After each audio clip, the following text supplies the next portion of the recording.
Let's get started here.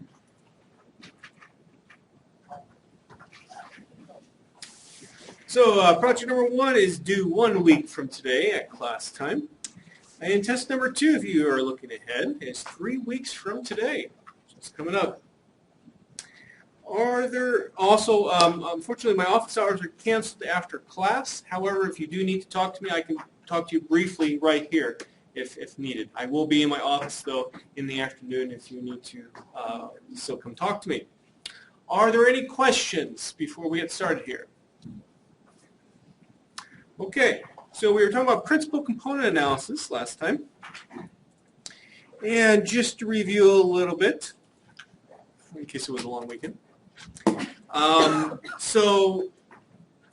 With principal component analysis, what we're trying to do is find linear combinations of, let's say, a set of original variables. These linear combinations are called principal components, and they're found in such a way that you're trying to explain as much information about the data as possible through each linear combination. And when I say information, I'm also equivalently talking about information. I'm also equivalently talking about variance. And our hope is that maybe we could just work with a few of these new variables called principal components rather than all of our original variables. And thus, essentially, we are reducing the dimension of our data problem. And maybe from instead of working with 10 variables, maybe we can work with 3. The smaller number of variables that we have, the easier it will be to make sense of your data. So here's how we find these principal components, these linear combinations. So y hat star sub j represents the jth principal component. And it's equal to this vector A hat star sub j times z. Okay. Z is a vector of our standardized original variables. A hat star sub j corresponds to eigenvectors from our correlation matrix, or estimated correlation matrix, where this is the jth eigenvector, which comes from the jth eigenvalue. Jth largest, that is.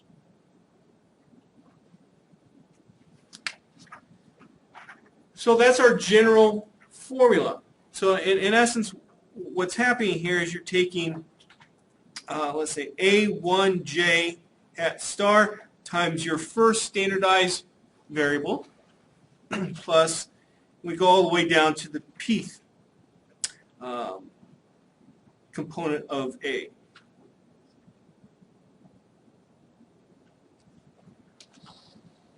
Oops. So there's our linear combination, where I'm simply writing out the components of the A hat star vector and multiplying by the corresponding components of the Z vector.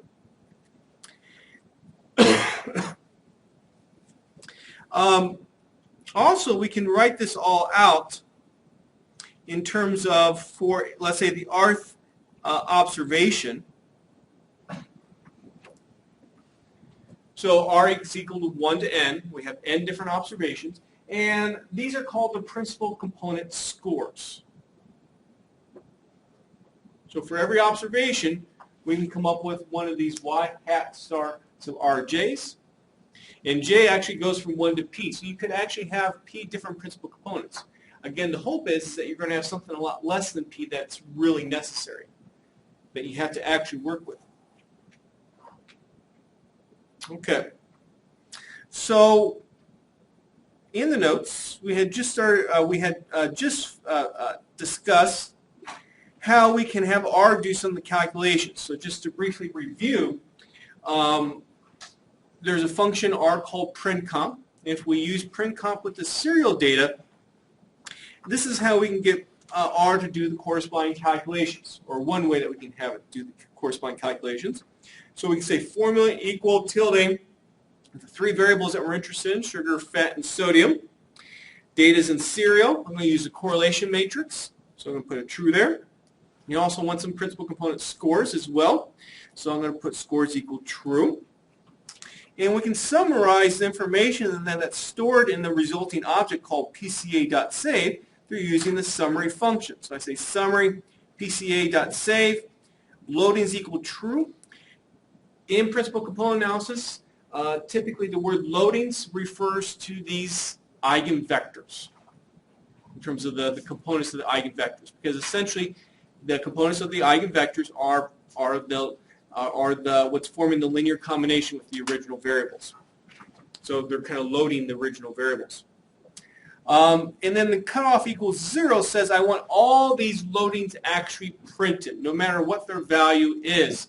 By default, R will not print any loadings that are less than 0.1 in absolute value. So if you have a negative 0.05, it won't actually print that loading. And I want everything printed, so that's why I get cutoff equals 0. And so what we have here in the output then is some important information. So this right here, for example, it's a square root of lambda hat star 1. In other words, it's the largest eigenvalue from the estimated correlation matrix square root. Does anyone remember why this is labeled? Obviously for comp 1, that makes sense why that would be lambda hat 1. But why is that labeled next to standard deviation, the standard deviation row?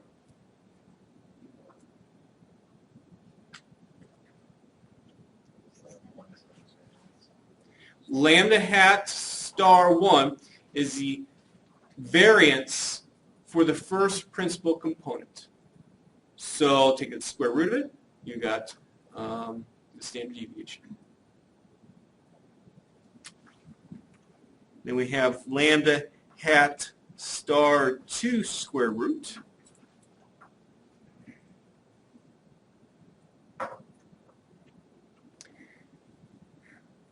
Now the next two rows then give us some information to help decide, well, how many principal components do we need?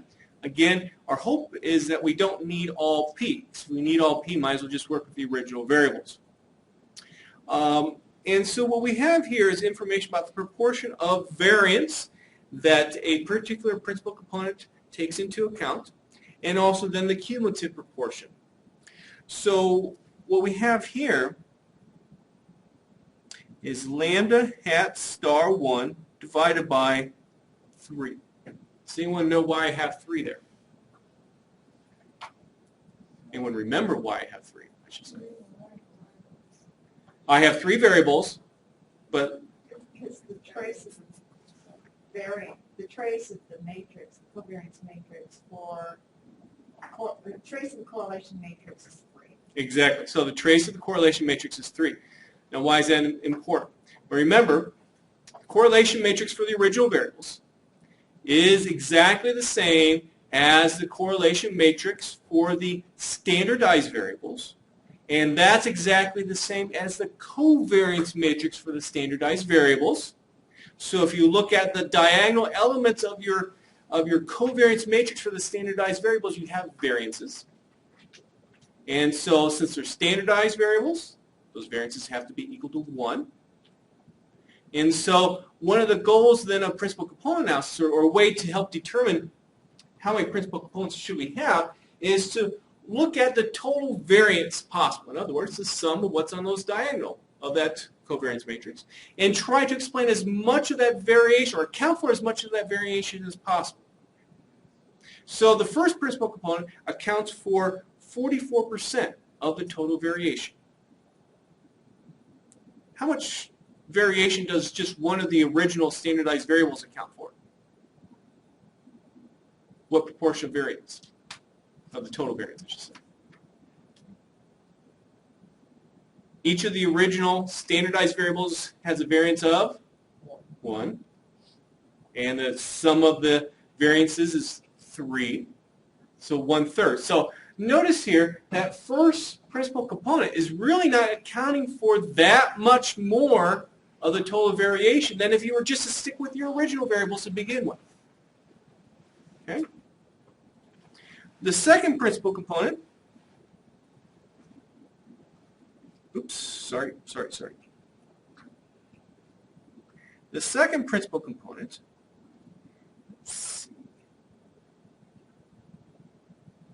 accounts for 31%. So it's actually accounting for less variability than an original variable would.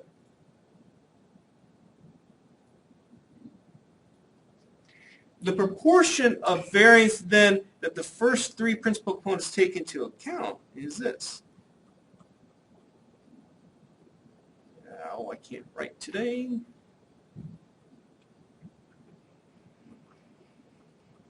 %. Well, that's good, but again, think about what two of the original standardized variables would account for. About 67%.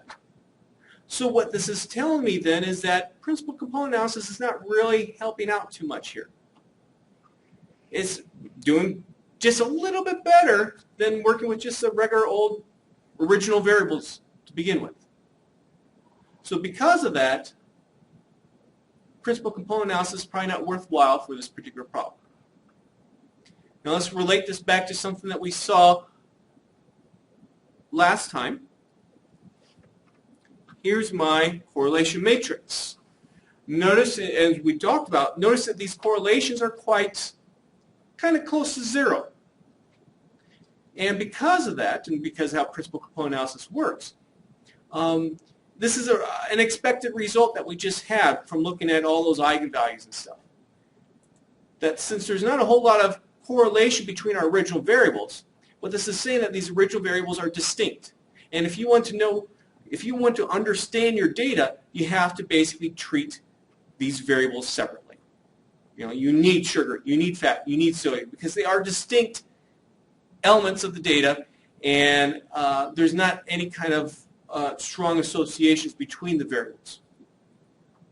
And so thus, because of that, in this principal component analysis, we should have expected it's not going to work out very well. And that's what happens here. Okay. Are there any questions about that?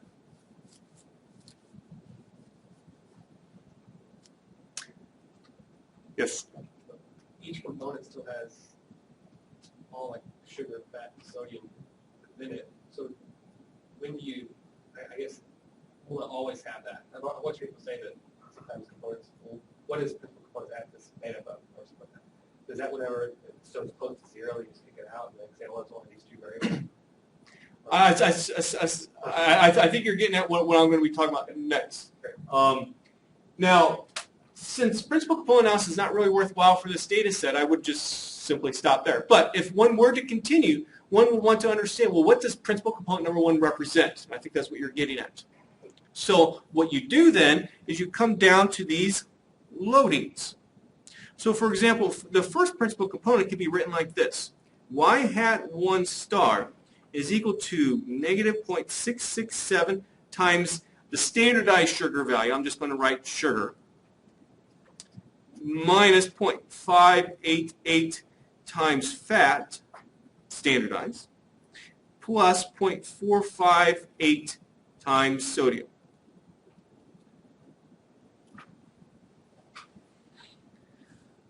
So, excuse me.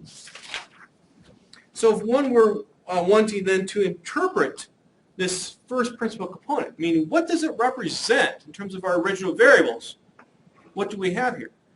Well, we basically have, it's a linear combination, and we have negative values on sugar and fat. We have a positive value on sodium. So essentially what this is some kind of contrast between sugar and fat versus sodium. Now that would be one part of your interpretation. A second part is often much harder, and that is, well, why should this matter to have this kind of a linear combination? And that's where often a statistician might have problems interpreting that because they're not an expert in the subject matter itself. So this is where hopefully the subject matter researcher, non-statistician, would come in and say, oh yeah, based upon what I know about nutrition and stuff like that, this makes sense to have this kind of a linear combination. Or they might say, I have no idea. And that can happen. And that's where interpreting these principal components can often be difficult. You're hoping that a particular linear combination that you see there, beyond just simply saying it's the contrast between sugar, fat versus sodium, you're hoping that linear combination makes sense in terms of the original problem. Well, let's take a look at principal component number 2. Notice I have a positive for fat and sugar, but look at, I'm sorry, fat and sodium, but look at sugar, kind of close to 0. So it's really not contributing much. And remember, we're taking at times standardized data values in this linear combinations. So what does this second principal component represent? Well, simply it's some kind of overall measure of fat and sodium.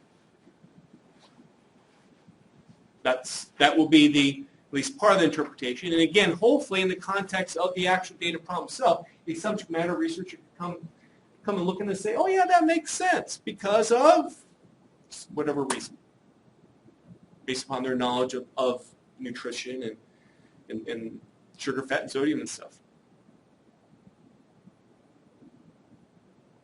And you could do a similar interpretation than for the third principal component too. So again, when we're looking at these interpretations, what you're doing is you're looking to see which ones are positive, which ones are negative, and which ones are perhaps close to 0. And at least you can say, I have a contrast, or I have some kind of overall measure of a particular thing. That's what you're looking for. And hopefully you can go a step farther and relate it to the actual subject matter itself. Are there any questions? Okay. Let's see here. So of course, these eigenvectors, eigenvectors are orthogonal to one another. So, if you look at, let's say, this eigenvector that's represented here, and multiply it by this eigenvector, of course, you get 0. What else do I have here written? These eigenvectors are a length of 1. Remember, that was one of the towards actually the very beginning of this section, we're working with eigenvectors that are a length of 1. On page 20, we have a scree plot.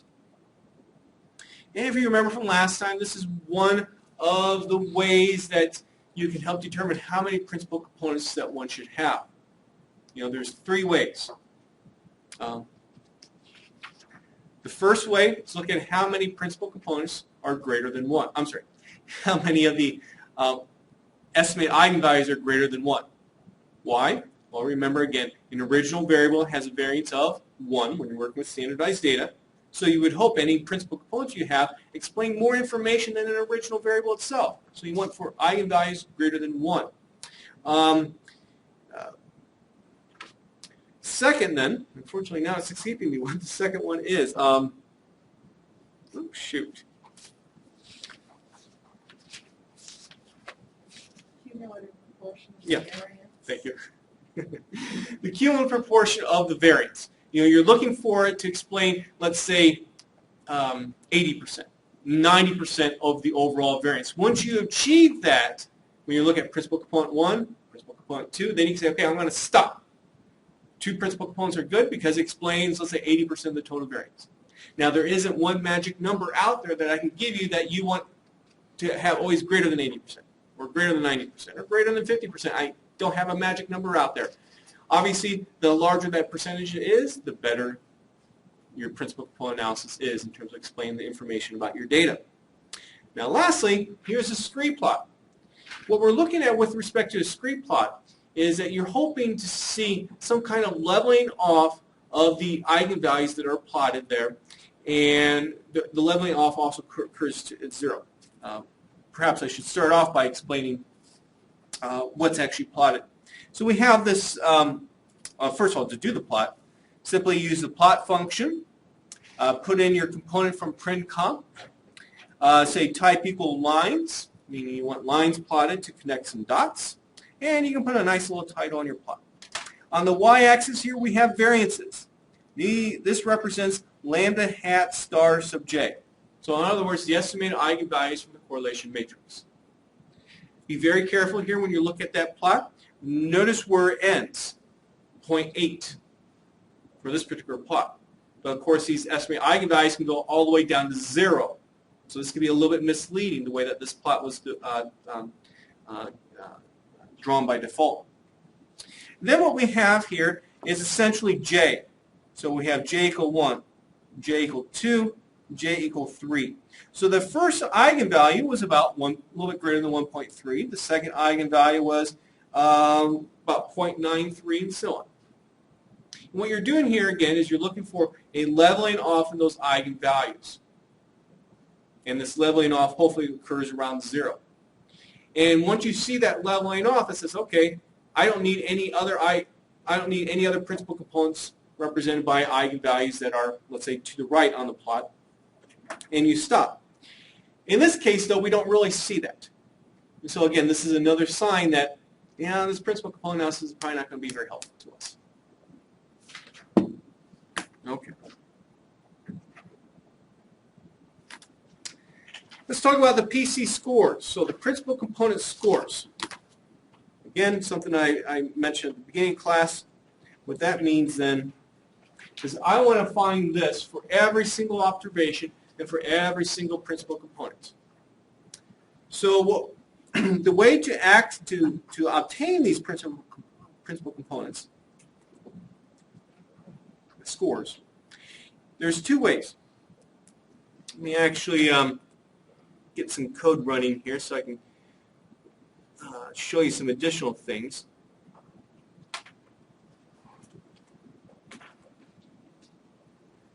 So if I say names PCA .save, what we see here are the components of the PCA.save object. And we see, for example, one called scores. So to access this, I can say PCA.save $scores. That's going to give you 40 for all 40 observations, 3 principal component scores. So how about we just look at it in terms of the head function so that we don't have everything printed out. And so let me now go back over to my Word file. What this 0.472 represents is y hat star 1, 1. So first observation, first principal component score. The negative 0.44 is y hat star 1, 2. First observation, second principal component score. And then lastly we have y hat star 1, 3.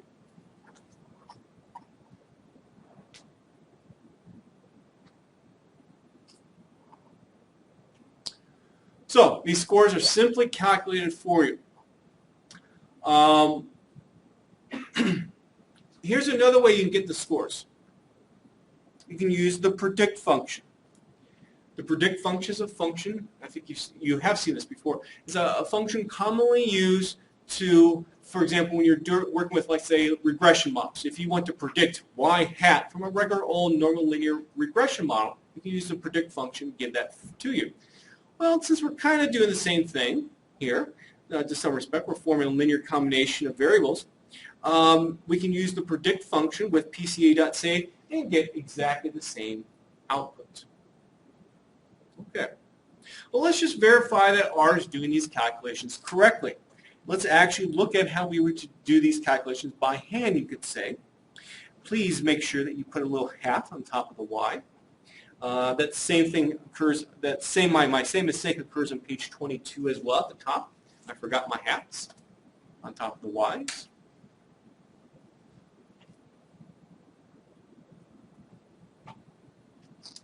And so let's look at the first observation, first principal component score. Let me do a split screen here momentarily. So let me go back to my output that I originally had from the summary function.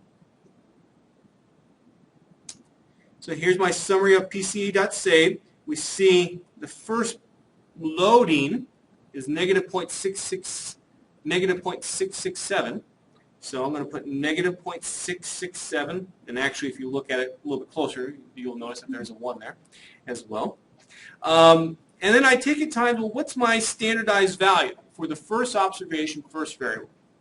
I'll remember how we find that.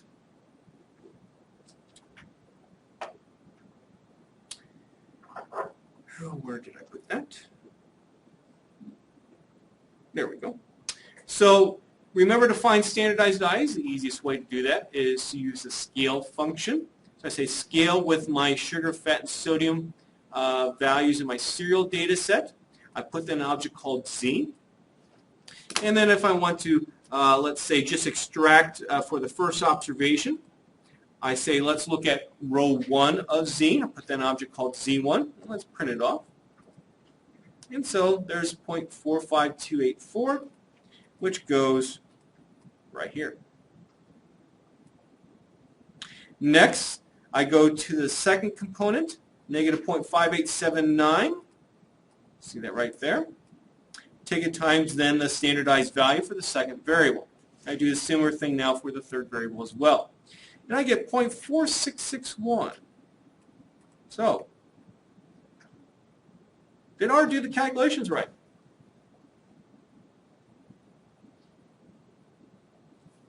Hopefully you all know what, I can't believe I just said y'all. Oh boy. Hopefully you all know what to look at. Those are doing the calculations right. No, it's not. I'll tell you more about that shortly.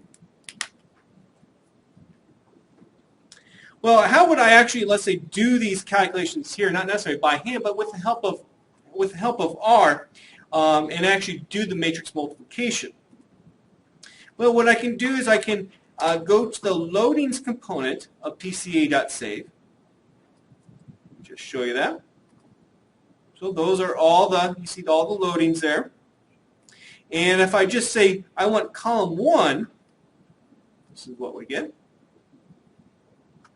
Okay. I've already showed you how to find the first set of standardized values for the first observations. So now it's just a matter of matrix algebra. So notice again I'm using percent asterisk percent to do the matrix multiplication. And there's my 0.4661. So on top of page 22, you see some of the similar calculations, and you'll notice that they do not match up with what's on the top of page 21. So why don't these scores match up? Now this was caused me some frustration for a while. It's like, this is a simple calculation. Why isn't R matching up here? Well, there's a few reasons. First of all, if you look in the help file for PrintCom, it says, quote, note that the default calculations uses divisor n for the covariance matrix. Well, what does that mean? Well, the way that we've always calculated the covariance, estimated covariance matrix, of course, if I'm talking about a covariance matrix here, that's with standardized values, of course, again, that's equivalent to the correlation matrix for standardized values and also for the original variables. This was the actual covariance matrix formula. What R actually uses instead, for some reason which I do not know why, uses that instead. So what's the difference? This right here. So the bottom formula that we had always talked about before is the unbiased estimate of the covariance matrix. So essentially that should be the best estimate. The top formula there is what's often referred to as the usual bias estimate of the covariance matrix. And this is what R is using. Okay. That's too bad because it makes our lives a little bit more difficult. Now Now you might be wondering, well, you know, as we showed last time, go back. If you remember when we looked at the output from the summary function last time, and we said, well, you know, you could just simply do the calculations using the eigenfunction to calculate the eigenvalues and eigenvectors, and they matched. Okay? Well, why did they match? Now, that's what's explained on page 23.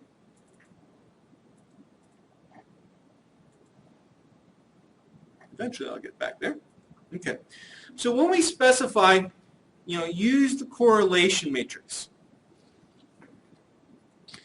Remember how a correlation is found. And so covariance between, let's just say, a variable 1 and variable 2 over the square root of the variance of x1 times the variance of x2. Now, if you actually look at the formula, I'm not going to write it all out.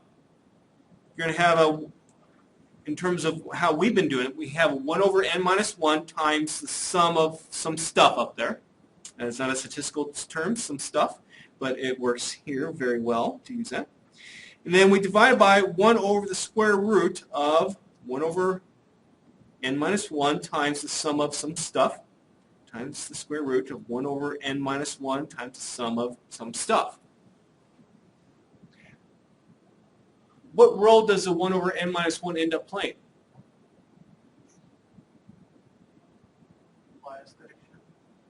Well, no, but what happens to the 1 over n minus 1s here? They all cancel out. Okay. So if I were to use then 1 over n or 1 over n minus 1, calculate my covariance matrix that way,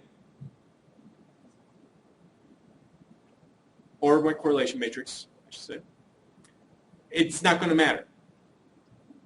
I'm going to get exactly the same eigenvectors, which was displayed in the output. So, you know, this kind of confused me then. Well, why am I still getting scores that are different from what they should be? And that's where I had to actually go into the actual print comp function to figure out what's going on, go into the predict function, look at the code, and figure out what's going on.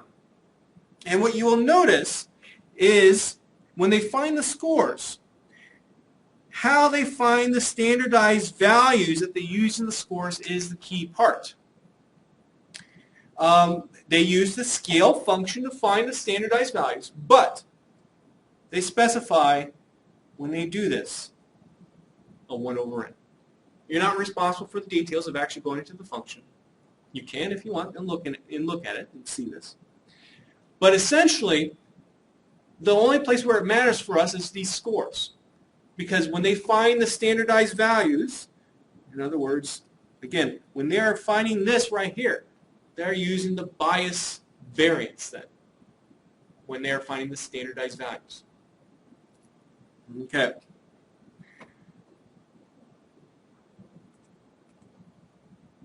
So, how can we then use now the unbiased estimates? Is there a simple fix? To some respect there is. Not too bad. Okay, to help explain how to do the fix. Let's see here. One of the components of PCA.save is one called scale. And this scale component contains the biased standard deviations. So it uses 1 over n versus 1 over n minus 1 in its calculations.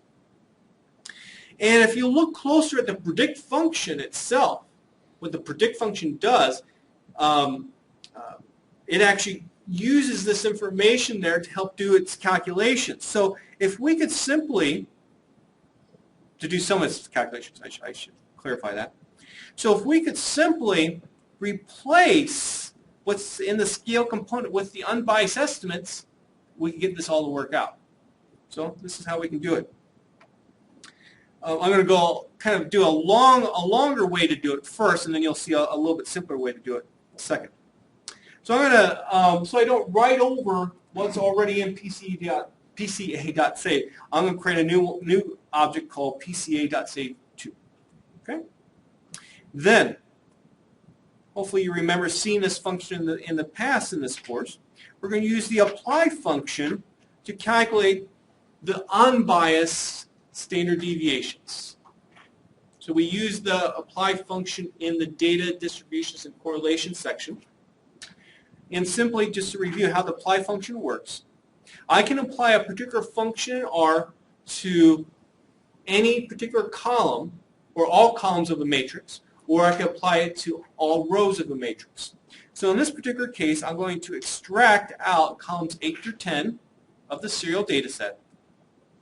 I'm going to apply the standard deviation function to each of those columns, and the way it knows I'm going to do by columns versus row is I specify margin equal 2. If you look at the help, 2 means column, 1 means rows. Okay? And so here are the unbiased estimates of the standard deviation. I need to get these now into PCA.save, essentially, or PCA.save2. So the way I'm going to do that is simply, immediately, put them in there. So I'm going to say PCA.save2 $scale, replace what was there with now these new standard deviations. And just to verify that indeed that happens, there you go. Okay. Now, remember how the predict function gives you one way to find the PCA scores. Now, one of the nice things about using the predict function is that let's say if you had a new observation, you can actually use that to find the scores for this new observation itself. And we're going to essentially take advantage of that here. So if I say predict, all my information's in PCA.save2, and then I use another argument called new data, where I'm not actually using new data, I'm using the original data, serial. So if I do that, look at the first 6 rows, and now notice I get the correct principal component scores.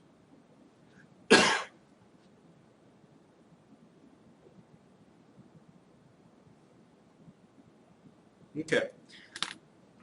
For a relatively minor issue here, you can see that it takes a while to do some of the coding. Here's a little bit easier way to do this.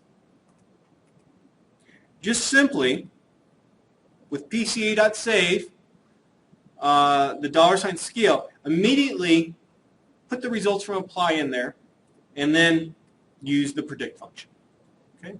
So on a test, what should you use? Well, you use the code that takes 2 lines versus the code that takes 5 lines. Okay?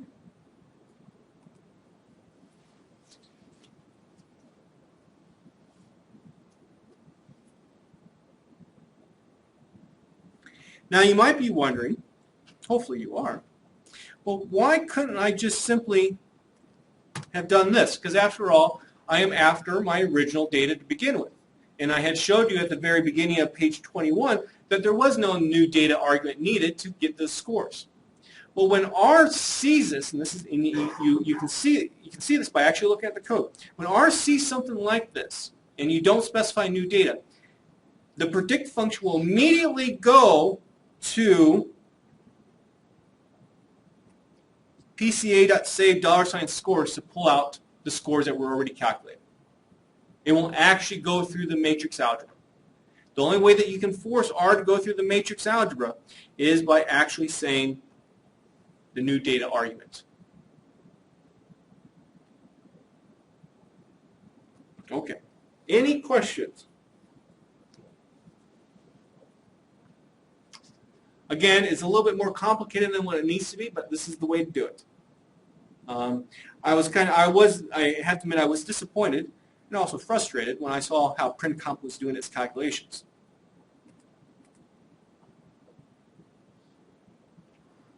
Okay, let's see here. So, as I was kind of alluding to, maybe I should have actually done this first. Let's say that you do have a new observation and you want to find the corresponding PCA score, the principal component scores for that new observation. So maybe you have a new serial that's come out and you want to know, well, what will be the corresponding principal component scores? How could you do that? That's where then the predict function is the way to go. So here's my new observation. I decided to put it in a data frame and call that data frame pred.set, for the lack of a better name. And this happens to be simply observation number 1. It just was easy to put in there. So I put in the observation number 1 values. Notice that these are not standardized. And then I say predict my stuff in PCA.save2. And then new data pred.set. And notice I get one set of predictions. Or I shouldn't say, I get one set of principal component scores. And these match what we were having through our by hand calculations. Okay. Let's see here. And then lastly, before we get to some other stuff, now remember that these principal components have a variance equal to the eigenvalues. And so just to verify that, how about we look at all these principal component scores that we calculated for the original data and simply find the variance for each principal component. So, similar to what I did before, I used the predict function with the adjusted PCA.save, put the results into save.score, and I say, well, let's apply now the variance function to each column of my save.score. And what do you know? The variance happens to be equal to then the corresponding eigenvalues. Well, where did I pull out these eigenvalues?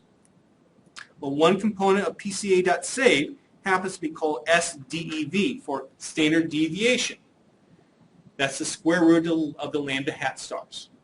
So if I square those, I get the eigenvalues. And we see how the variances of the principal component scores match up with those estimated eigenvalues, as they should.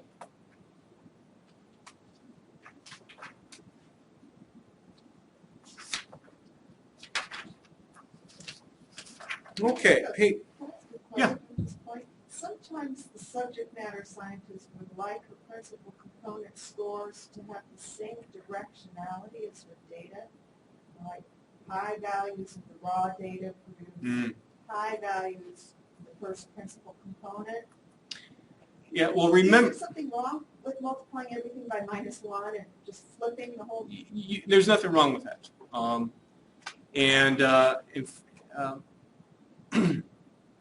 Again, these eigenvectors are not unique, but they need to have a length of 1.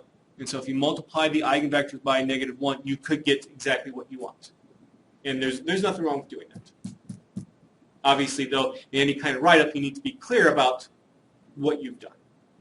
And I think if I remember right, I actually, when I had taught this course before using SAS, I believe SAS actually did have different eigenvectors. You know, like one of the eigenvectors multiplied by -1 compared to what we had here. So, so I guess that's a good thing to mention. Then, if you use different software packages, don't be alarmed if you get different answers. You have to understand that, these eigenvectors are not unique, and maybe one software package will have the exact same, except for it's multiplied by -1, the eigenvector. Okay, so now with principal component analysis, you can either use the correlation matrix of the original variables, which again is equivalent to the correlation matrix for the standardized variables, which is equivalent to the covariance matrix of the standardized variables, or you could use the covariance matrix for the original variables. Now, why wouldn't we want to use the covariance matrix for the original variables for the serial data?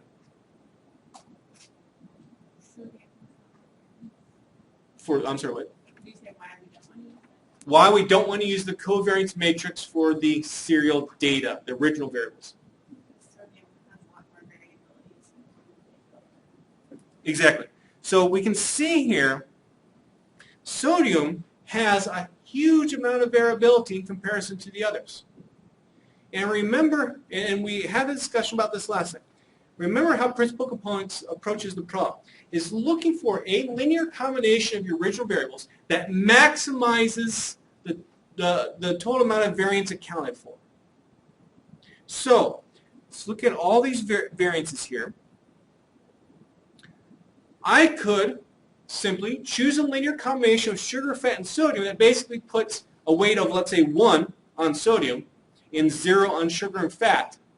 And the total amount of variance that I would account for is 6.06 divided by about 6.07. Okay? Well, that's not very useful. And in fact, notice how then sugar has a lot higher variance than fat. So the second principal component that will be chosen is one that has all its weight on sugar, 0 weight on fat, 0 weight on sodium. That's not a very useful analysis. Because basically what's going to happen is your original variables will come right back to you as principal components, as we shall see shortly. So, now I'm going to use the print comp function again to show how we could do the analysis using just the covariance matrix of the original variables. Now this is where it does matter, the fact that I'm going to use the covariance matrix. So it's going to use the bias covariance matrix when it calculates the eigenvalues and the eigenvectors. But in the end, since I'm just kind of doing this for demonstration purposes, I don't think it's a real big deal. I'm just showing you that indeed it's incorrect in this case to use the covariance matrix. Here is then the biased version of the covariance matrix itself. So all I did was I multiplied by n minus 1 divided by n to get the biased version. That n minus 1 in the numerator essentially removes the n minus 1 that's in the denominator of that results from the cov function. And then I just slip another divide by n in there. My total possible variance using the finding the trace of this biased covariance matrix. We've talked about traces before in the matrix algebra section, so I just apply that formula there, and I get 5.93. Okay, so to do the calculations with the covariance matrix, you need to set core equal false. The default is true. And then I summarize then the information that's in pca.cov. This is what I get. So notice that the first principal component accounts for 99.6% of the total variation. Well, what does the first principal component represent? Simply sodium. That's it. Second principal component represents just sugar. And third one represents just fat. Well, geez, that's a waste of time to do this because you're getting back your original data.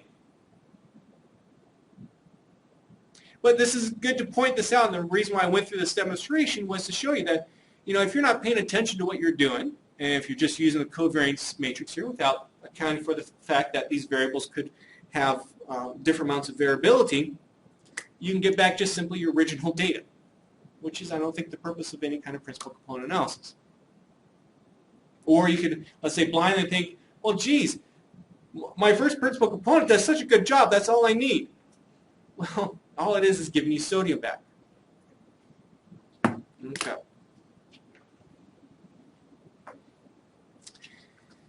And lastly, one thing I realized, or two things that I realized I skipped over, unfortunately, because I should have been looking at my notes more. Okay, so is it really a big deal to have a covariance matrix that has 1 over n in its calculation, or 1 over n minus 1? Is it really a big deal? Depends It depends. What does it depend on? on how big n is. It depends upon how big n is. So, if you have a large sample size, do you think it's going to make a big deal? No. If you have a smaller sample size, yeah, it can make a little bit of a difference. It's not going to make that big of a difference in the end, unless you have a sample size of 3. But why would you be doing this if you only had a sample size of 3 to begin with? Even though we spend a lot of time talking about how to fix the problem. It's really not that big of a deal. I do want you to fix the problem in this class. If outside this class you don't really care, well, I can't change your grade. So, but at least in this class, I do want to use the unbiased covariance matrix whenever possible to do these calculations. Okay. Also, there's one other thing I'm sorry. Something else. Okay. Last time, you might remember how we were talking about how the summary function is a generic function. And so when I say summary PCA.save, what's happening is actually another function is being calculated, being used called summary.printcomp. This gets into the whole idea of how R works. We have these generic functions, one of them is summary, and whenever a generic functions run, it looks at, well, what's the class of the object that you're putting in there. In this case, the class happens to be printcomp.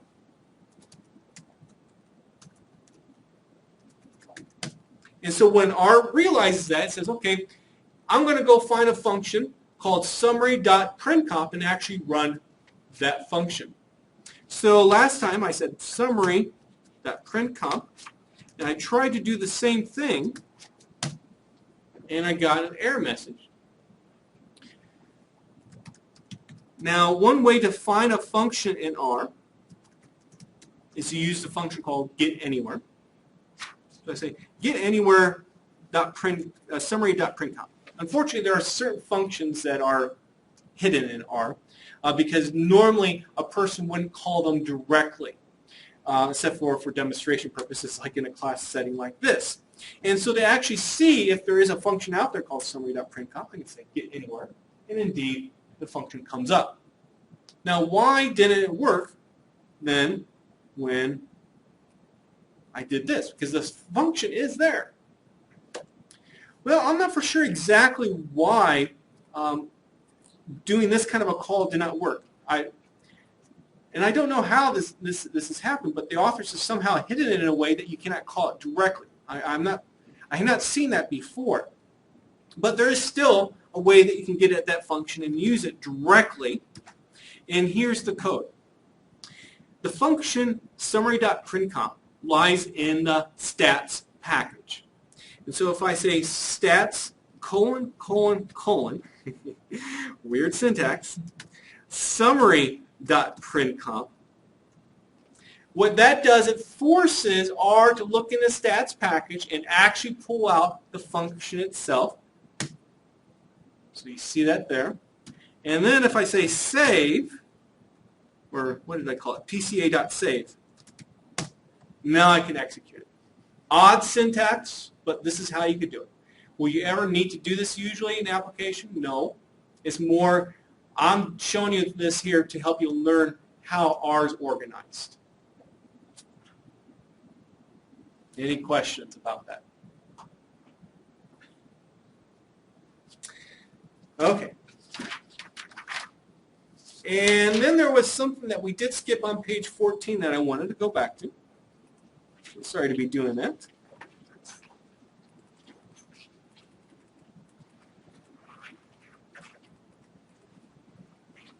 Okay.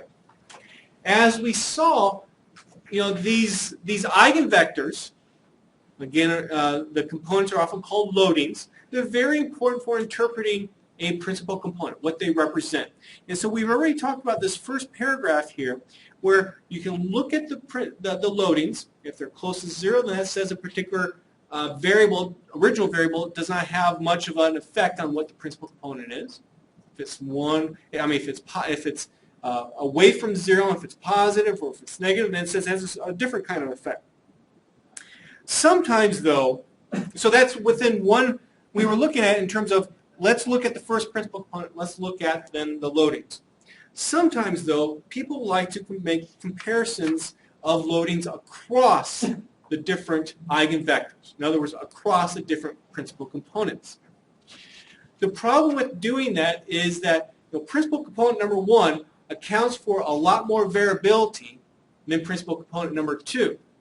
So a value of, let's say, positive 0.5 as a loading for principal component number 1 has a different significance than positive 0.5 for the second principal component, because that accounts for less variability in your data.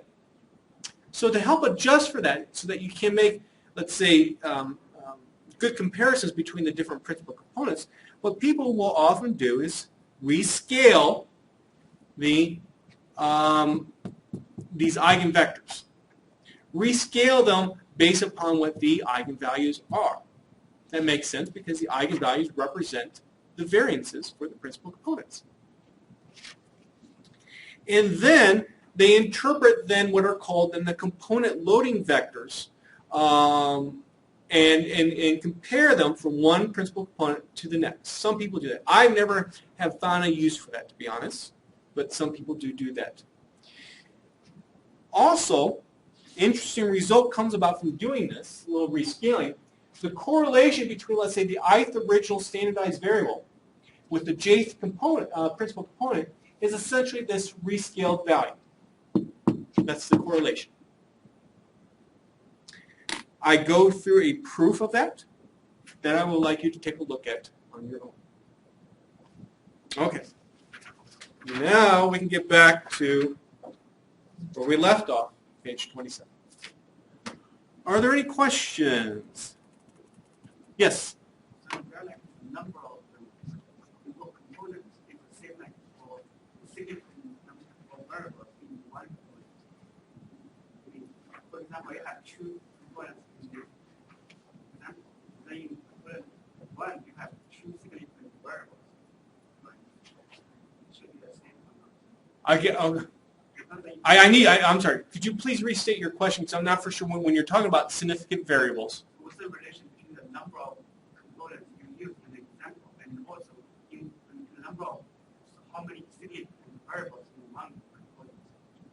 I think your question is with respect to how many principal components do you want to use for a particular problem? And also, in one component, how many variables you use? Because you have... Well, you're still going to be using for every principal component. When you do the calculation, when you find that linear combination, you're still having all the variables in there, no matter what. What we were doing was we were looking at then the coefficients on this linear combination, these loadings, which are basically the eigenvectors. We're looking at that to try to interpret what a principal component represents. So, for example, the second principal component, where is that? For the serial data set, and my stuff is really messy here. The second principal component showed us that sugar did not play a big role at all. I'm not throwing away sugar, but it's not playing a big role at all in finding the second principal component. So that second principal component basically represents fat and sodium. Does that answer your question? Kind of? Okay, we can talk about it more after class if you want. Okay, let's look at another problem where principal component analysis is actually useful. This is with that goblet data set that we've looked at in the data distributions and correlation section. And also you did some homework problems with the goblet data set already. So just as a reminder of what this goblet data set represents, here's a goblet. And we take 6 different measurements on these goblets. These goblets come from an archaeological dig site. And the subject matter researchers, maybe archaeologists, are interested in coming up with some kind of grouping mechanism based upon these measurements on these goblets. So maybe you can find some goblets that look a particular way, call that one group. Another set of goblets that look a different way, call that another group. And I would imagine that the reason why that's of interest is because depending upon how the goblet looks, it could have a different use in the past. So x3 is the overall height. X1 is the opening on the top of the goblet. How big is it? X2 is the width of the cup of the goblet. X4 is the width of the base when it touches, let's say, a table or wherever it's setting on. X5 is the width then of the connection between the base and the cup of the goblet, in terms of the width. And X6 is the height of the base. Okay. Now, the subject matter researchers were interested in, again, coming up with grouping mechanisms, groupings of these goblets. But they wanted to have goblets that were the same shape, but maybe a different overall, let's say, size, to always be in the same group. And so one way to account for that was perhaps would be to divide each of the variables by the overall height. So the actual data set that we're going to be looking at is, for example, we're going to have W1 is going to be equal to X1 divided by X3. W2 is going to be X2 divided by X3, and so on. So we have this adjusted. So we're going to have 5 variables in the end. So how can I do the adjustment in R? Well, simply, of course, I read in my data, and then I form a new data frame, which I call Goblet 2. And I'm going to have the first column in that data frame correspond to the some kind of identification number. And I'm just going to pull out the goblet variable, the goblet data set. Here's how I find W1. Pull out X1 from the goblet data set, divide by X3 of the goblet data set. And so that this is then the actual data that I'm going to be working with. Okay. Now, whenever you get a new data set like this, it's good to do some initial investigations into the data. So for the graphics section homework, hopefully you've already worked on this, I asked you to do some plots of the goblet data set. One particular plot that would be useful in this setting is to use a stars plot. And here's my stars plot.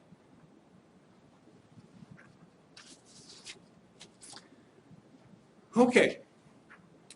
Now, again, in the context of wanting to find some kind of groupings of your data, groupings of the goblets. That might be a better way to put emphasis on it. To find groupings of the goblets, what stands out here in this stars plot? Are there some goblets there that you would think would be grouped together?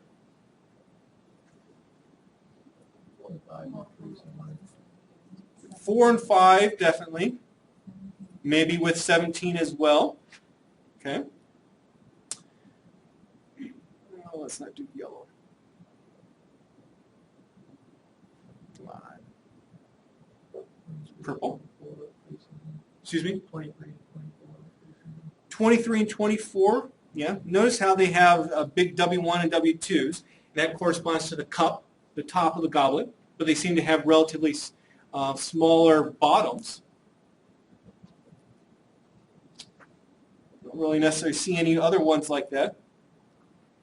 How about other groupings? 3, 16, 18. So 3,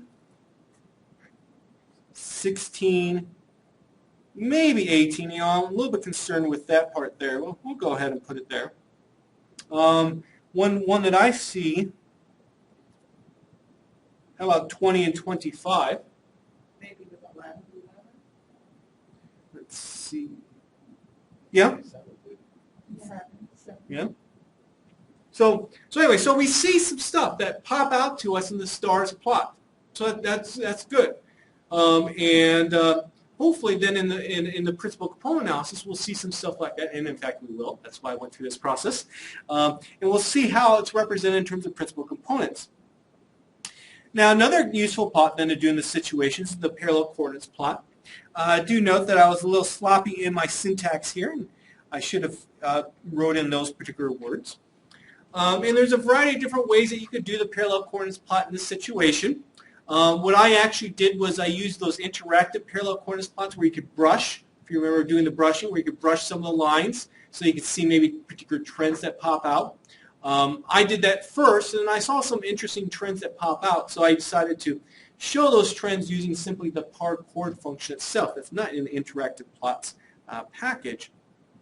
And so what I decided to do was basically for W5 itself, that is the connection between the base and the cup of the goblet in terms of the width, I decided to divide the data up by the median. So make an artificial classification. So I say, if else, I'm going to test, is W5 less than or equal to the median of W5? If it is, I'm going to assign it a color of red. If it's not, I'll assign it a color of blue, put that into call.W5 so that then when I call my parcourt function, I put that in there as a color. Okay, so now if I were to do this plot over again, I would not put a -1 there. The reason being because what that's going to do, and why don't I just go ahead and do that?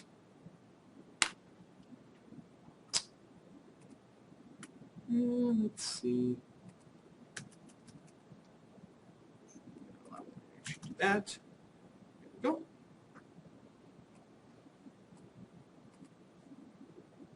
Because now also I have the identification number listed there, so we can see, well, which observations are we talking about to some respect. So that's what I would have done. Let me go ahead and copy this over to a Word file so I can write on the plot. Okay. So what we see here, for example, now remember how I divided the two colors up, was based upon the median. So we can see the median then would be right about here for W5. But notice how, generally speaking, for all the variables, the blues, well, I guess for some of the variables, the blues tend to be always high for the other variables too. So what that means is that if you have a large connection between the base and the cup, typically the other variables are also going to be large. So that's an interesting trend to see here. Maybe we'll see that trend pop up later in principal component analysis or in other analyses that we do. So what I mean by that, just to make sure it's emphasized, notice how W2, all the blue are up high, but not necessarily all the red. To some respect, W4 as well.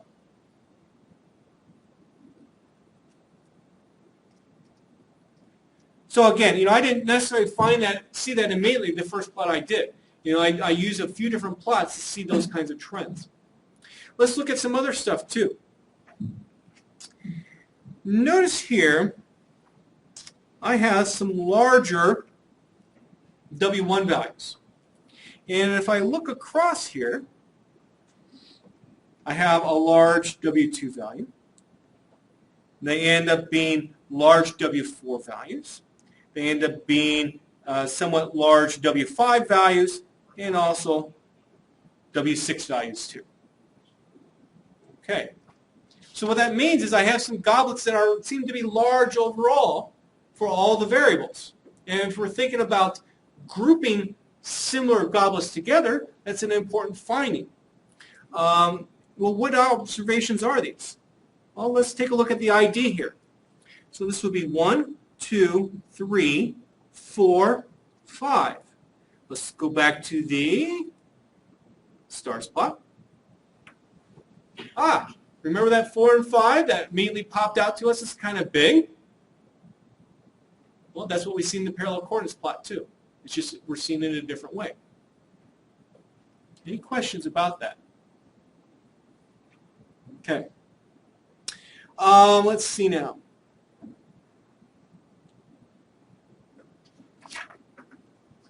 Let's see what other ones did I see.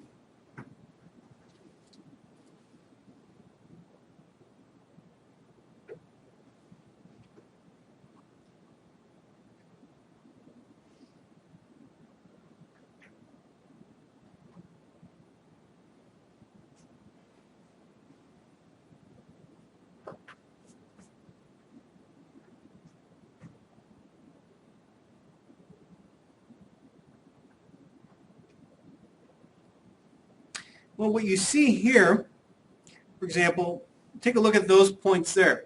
they tend to, not all of them, tend to also be there, tend to also be there, tend to be also down here, and then they distribute, or they're quite dispersed there.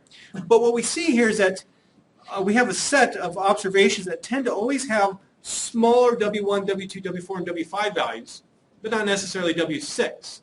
So again, you might think that these might come out as being grouped together as well. And you'll again see that in some of our principal component score plots. So there's a variety of things that you can look at in this plot. I urge you to do that and relate that to the stars plot as well. Okay. So in this particular data set, there is justification for either the correlation matrix or using the covariance matrix. Why do you think the covariance matrix would be perhaps okay to use in this setting? All their stuff is measured in the same units. Exactly. Size. All of our stuff, all of our variables, are measured in the same units. So this is one of the few places where it would be okay to use the covariance matrix that is justified.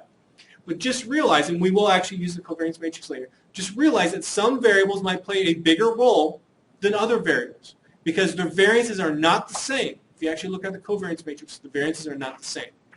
What we're going to do is actually begin with taking a look at the correlation matrix approach. Oops. Okay, so print comp, formula equal, I put in my variables.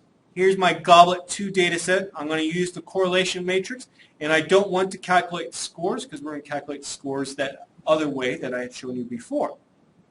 Put the results in PCA.score. Let's summarize the results. So here's lambda hat star 1 square root. Notice that it counts for 61% of the variation in your data. That's pretty good. What that says is that only one principal component will account for over half of the information that you have available to you in this data set. Look at principal component number 2. Here's lambda hat star 2. It's 1.13. It accounts for 26% of the variation. And if you add that to what we had for principal component number 1, we now have about 87%.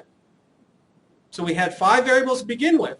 But if we work with just 2 principal components, we can count for 87% of the total variation in the data, the total information that's available in our data set. Because of that, you might just be able to get away with just using 2 principal components, and that's it.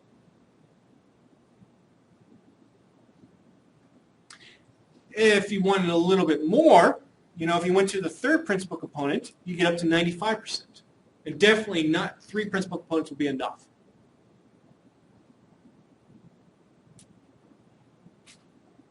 Some other things to think about, though. If you did go with that 3rd principal component, notice that its corresponding estimated eigenvalue is less than 1. So it actually accounts for less variation than an original variable. In this setting, I would most likely just go with 2. 87% is pretty good. I will show you what happens when you go with 3 as well, just to demonstrate. But I would go with 2.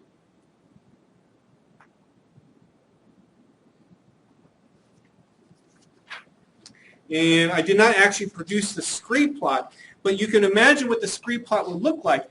That these eigenvalues for 3, 4, and 5 are leveling off, kind of get close to 0. Try a scree plot on your own to see that. Let's quickly do then the interpretation of what these principal components represent. So let's look at principal component number 1. Notice we have all positive values, but not necessarily close to 0. So what this says is that principal component number 1 is kind of a measure of the overall size of the goblet, taking into account the height, because we remember how we divided everything by the height. Well, it's a measure of the overall size of the goblet. Excuse me? I'm sorry, the overall size. Yeah, but since we divide by height. Essentially, it is a measure of width too. Yeah, I hadn't really thought about that, but yeah. Principal component number 2. Okay, remember W1 and W2 correspond to the top of the goblet, the cup portion. I'm sorry. W1, W2 correspond to the top portion.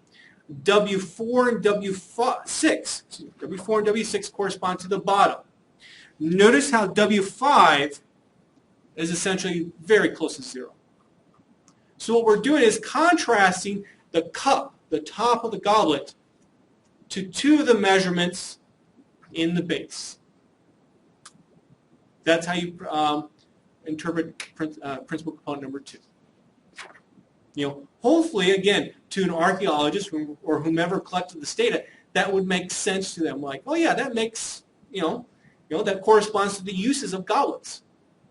I'm not a goblet expert, so I can't comment on that, but that's what you can say. Now, principal component number 3. Now, this is the meaning is not quite as good as it was for 1 and 2. Again, you have for the top of the goblet positive values, but you also have this W6, which is in the bottom of the goblet too. It has a positive value, and it's a contrast between those and W4 and W5, which represent the bottom.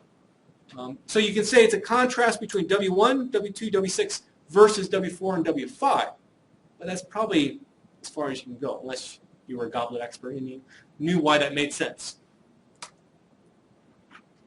Okay. Fortunately, we are out of time. Are there any questions?